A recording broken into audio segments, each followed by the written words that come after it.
When Ken and I got married 3 years ago, we built our dream home together. It was the most significant purchase I've ever made, and we were both determined to cherish it as a symbol of our new life together.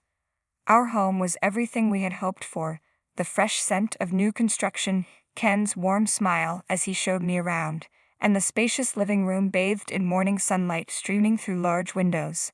We had always dreamed of creating a space where we could truly relax and enjoy each other's company. I was particularly involved in the design details, from the built-in kitchen to the placement of the windows. On sunny Sunday afternoons, the light through the windows was just perfect, and Ken and I would unwind and take naps in that lovely glow. Brewing coffee in the kitchen filled the house with its comforting aroma, marking my moments of pure happiness. But achieving these blissful moments came at a cost. It took a lot of hard work to afford the mortgage, and I took pride in our ability to manage it. Ken shared that pride, of course. However, just a month after we moved in, I received an unexpected call from my mother-in-law, Pam, who lived separately from us.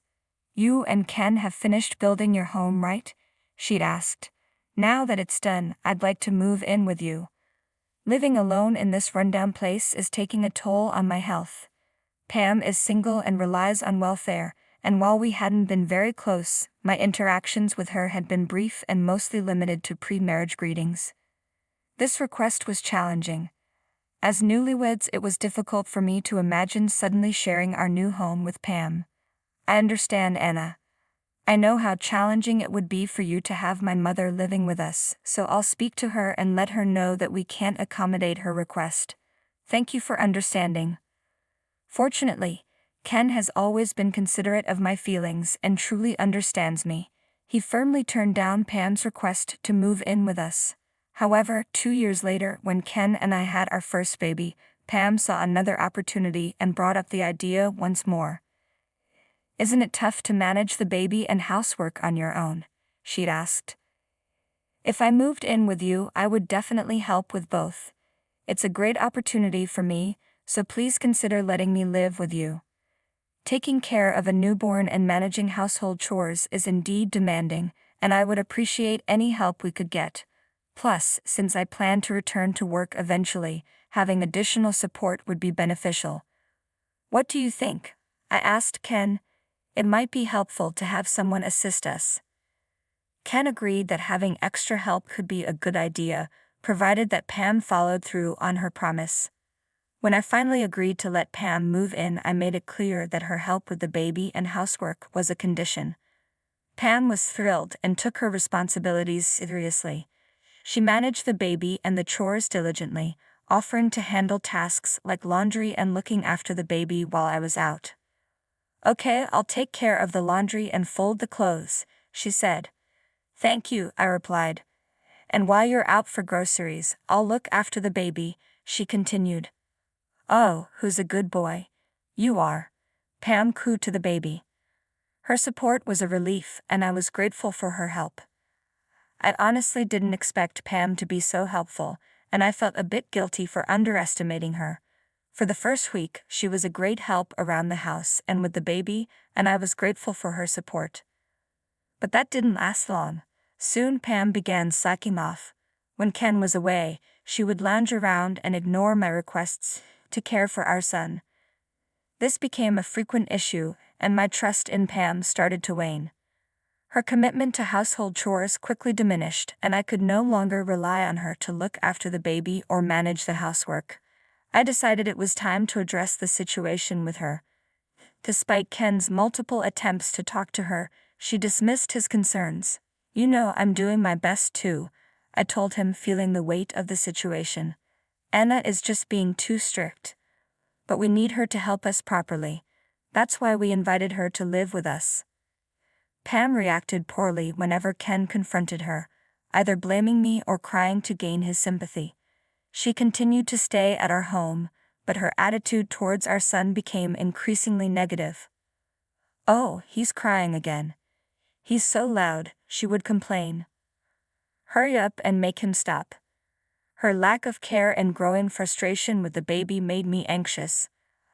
I worried about leaving our son with her and wished for her to move out as soon as possible.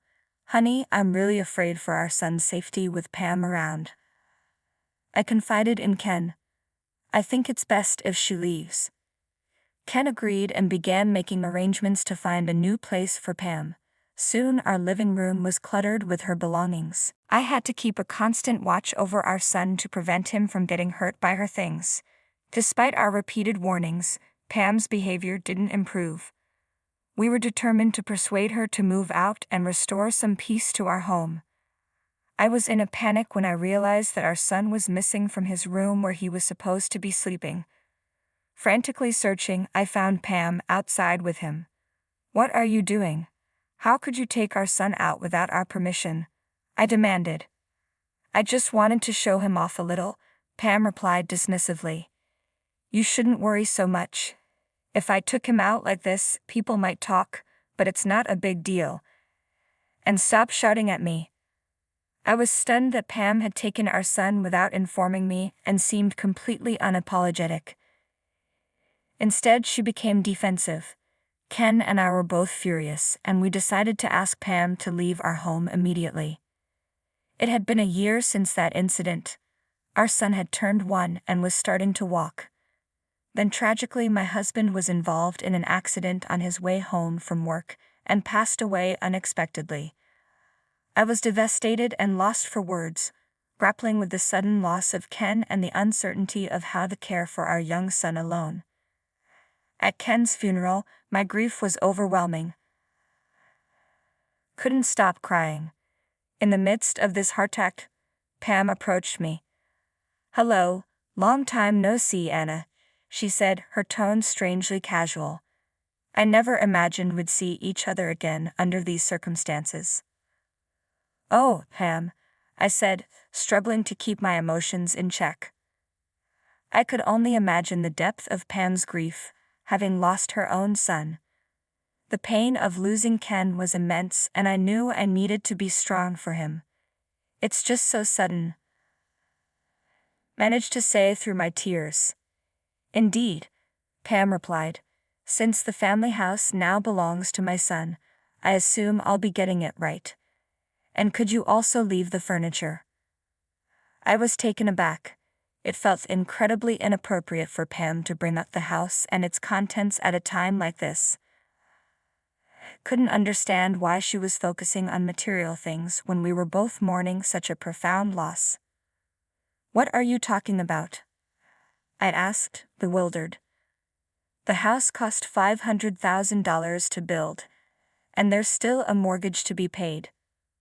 "Oh, well, you're going to cover that, right?" she responded casually. I couldn't believe Pam was discussing the house and mortgage at Ken's funeral. "I'm not sure I want to talk about this right now," I said, trying to remain composed. "We're here to remember Ken." But Pam insisted it's important we address this now. "No, this is not the right time," I said firmly. "If you continue to behave like this, please leave immediately." I was fed up with Pam's insensitivity. We were at Ken's funeral, and it was unacceptable for her to be so focused on property issues while we were grieving. When I firmly told Pam to leave, she fell silent and walked away. I was left wondering what she was thinking, especially given the recent loss of her own son. After the funeral and cremation, I managed to calm down. I knew I couldn't stay sad forever. I needed to focus on working hard to provide for my son. I put him in daycare and returned to my job, juggling work, house chores, and childcare as best as I could. One day, after picking up my son from daycare, I was shocked to find all my belongings piled up in a dumpster near the entrance of my home. My clothes, desk, and work items were all thrown together in a huge heap. "What is going on here?" I demanded. Upon closer inspection, I noticed that some of my more valuable items, expensive clothes, accessories, the TV, and the large fridge, hadn't been discarded but were still there. As I tried to make sense of the situation, a mover approached me and began discussing a fee. Confused, I asked what this was about. "Oh, great timing," the mover said. "Well, you live here, right? The cost of the move is..." It quickly became clear that Pam had hired the mover. The realization left me stunned and frustrated. What is Pam trying to do? Is she in my house right now? I had to enter, but the front door wouldn't open. Panic set in as I realized Pam might have changed the locks. Had she somehow gotten hold of my house key while I was preoccupied with Ken's funeral? Immediately called Pam. What is the meaning of this, Pam? How dare you come into my house without permission and throw out my belongings without asking me first? There's nothing wrong with taking my son's things. You're no longer part of the family, so get out. What are you talking about? Ken is gone, but you have no right to act this way. Get out before I report you for trespassing. Pam abruptly hung up the phone. I was infuriated by her selfishness and knew I had to find a way to reclaim my house. With my son crying and unable to stay outside forever, I decided it was best to go to a hotel or my parents' house for the time being. I asked the movers to store my belongings temporarily and left. A week later, I received a phone call from Pam, who sounded distressed. Hey, the police are here and it looks like they're trying to make me leave the house. Please do something about it. I couldn't believe she had the audacity to call me for help after evicting me. Pam's selfishness was overwhelming. I'm sorry, but I'm not your family anymore, I replied. We've gone through a post-mortem divorce settlement. I can't assist you. Pam's behavior was appalling, and I was determined to sort things out and get my house back. What do you mean by post-mortem divorce? Pam asked, puzzled. It's a legal procedure to sever ties with the relatives of my deceased husband, I explained. Since I'm still legally Ken's spouse, I inherit the house. I've cut ties with you, so you have no right to live here or expect any support from me. What? You know I have nothing, and yet you're kicking me out? Pam protested. Yes, I am, I replied firmly. Since we're no longer family, I have no obligation to you. Pam sounded outraged. But I took care of the baby. How can you be so ungrateful and cold? It was clear that Pam didn't understand, or didn't want to acknowledge, how wrong her actions were. Her anger only confirmed my decision. If that's how you feel, I said, you can stay if you want, but you'll need to pay the mortgage in one lump sum. What? You want me to pay the mortgage in full? Pam was incredulous. You don't need to pay the mortgage that's already been covered up to now. You're only responsible for the remaining amount. But be warned, it's a significant sum. Pam was taken aback. How could I possibly pay for a house that's only been built for 3 years in one installment? Well, if you can't manage it, then the house is mine, and you, as someone who is no longer part of the family, will be reported for breaking and entering. I ended the call, feeling resolved. I knew I didn't need to explain to Pam that the mortgage was covered by insurance after Ken's passing. A few days later, when I finally managed to get back into the house, I found it in disarray. Furniture was damaged and my clothes were in a mess. I took photos and documented everything, noting the costs and the circumstances under which Pam had evicted me. Even though filing a claim might not result in a payout, having this evidence could be useful if Pam caused further trouble. Later, Pam contacted me, demanding a $1,000 fine for trespassing. Of course, I had no intention of paying her. I ignored Pam's request. How could she not see that I was the victim in all of this? There was no way I would pay her any money. 3 years later, Pam's inability to pay her fines led to her being found guilty of malicious actions, resulting in a 3-year prison sentence. Once her sentence was served, Pam reached out to me. Please, I'm in serious trouble. I have nowhere to go and don't know what to do, she pleaded. She seemed to be using a payphone as her calls were frequently cut off, likely due to lack of funds. It was clear that she was reaching out to anyone she could, desperately seeking help. The apartment my husband had rented for her was long gone, and the family home Ken and I built had been sold, as I had feared Pam might return. I felt a sense of justice in knowing that Pam's situation was a direct consequence of her own actions. Pam, this is what you deserve. I have no obligation to help you, and I want you to stop bothering me. Live your life on your own, I told her firmly before ending the call. With that, I closed the chapter on Pam, determined to focus on raising my son to be strong and independent. I placed my hand on Ken's photo, holding it close with my son by my side. Thank you for watching until the end. Please subscribe to our channel, and we hope to see you in our next video.